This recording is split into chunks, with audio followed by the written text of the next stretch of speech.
তো hi guys, আমি তোমাদের রোহিত। তো আজও অন্য দিনের মতন ফাঁক দিকে ভালোভালো করে বেরিয়ে গেলাম ফাঁক দিকে। তো তারপরে দেখতে পাচ্ছ আমাদের ফাঁক দিকের আবহাওয়াটা সব ধান দোল পাইকে রেডি হয়ে গেছে। 2-4 দিন পরে গেলে এবার কাটাকাটি করতে হবে। তারপর চলে গেলাম আমাদের রাস্তা ধারে কলটাকে। তো পেছন ধারে যে কাকাটা কাড়াগুলো আনছে, তো কালকে সোমবার সেই জন্য হাট নিয়ে গেছে, হাঁটায় হাঁটায় কাকা। তো চা টা খাইনি চলে এলাম মা আর আমি দুজনে মিলে খামার চলতে। ধান দোল পাইকে যাচ্ছে তো ওই জন্যেই। তারপর চলে এলাম কাবুদার দোকান।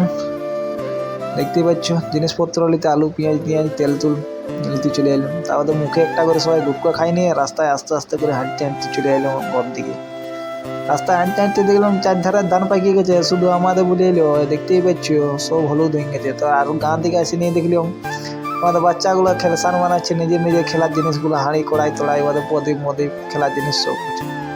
তারপর চলে গেলাম চান করতে, মাথায় গামছা টাকা নিয়ে দমে রোদ।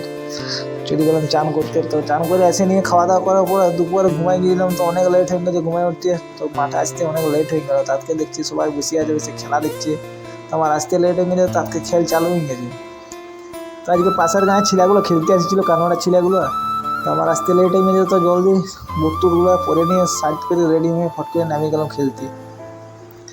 তো দেখতেই পাচ্ছ তারপরে একটু পরে হয়ে গেল অন্ধকার, নিয়ে প্যালেন্টি মারামারি শুরু হয়ে গেল আমাদের সবার। দেখতেই পাচ্ছ ঝাড়ি মারি একটা গোল ঢুকাই দিলি বাইক করি বাঁপাটায় নিয়ে। দেখছি ওই অন্ধকার তো হয়েই গেল। তাহলে বাচ্চা ফাচ্চা সবাইকে বলেছ ঘর চ, অনেকগুলো আমার বাচ্চা আছে রেডি। আজকের মিনি ব্লগটা এতটাই রইল।